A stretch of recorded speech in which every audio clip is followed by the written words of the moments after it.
అలసిపోయావా, కుంగిపోతున్నావా? దేవాది దేవుడు అనేది, నేను నీకు మేలు చేస్తా. అలసిపోయానయ్యా, ప్రయత్నాలు విఫలమైపోతున్నాయ్యా, మంచి చేసి విఫలమైపోతుంది, గొప్ప కార్యాలు చేయాలన్నా విఫలమైపోతుంది, ప్రయత్నం చేస్తున్నా విఫలమైపోతుంది, అలసిపోయా, హాస్పిటల్కి తిరిగి అలసిపోయా, ప్రార్థనలకు వెళ్ళి అలసిపోయా, కృంగిపోతున్నా, ఇక మేలు జరగదేమో అనుకుంటాను. అది దేవుడు తెలిసి ఏమన్నాడు చూడండి, యెషయా గ్రంథం 40 28, 29, 30, 31 వాక్యాలు. నీకు తెలియలేదా, నీవు వినలేదా?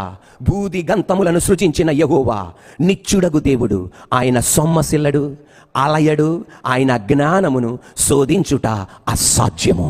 సొమ్మసిల్లిన వారికి బలమునిచ్చువాడు ఆయనే, శక్తిహీనులకు బలాభివృద్ధి కలగజేయవాడు ఆయనే. బాలురు సొమ్మసిల్లుదురు, అలయుదురు, యవనస్తులు తప్పక త్రొట్టిల్లుదురు. యెహోవా కొరకు ఎదురు చూచువారు నూతన బలము పొందుదురు. వారు పక్షి రాజుల వలె రెక్కలు చాపి పైకి ఎగురుదురు, అలయక పరిగెత్తుదురు, సొమ్మసిల్ల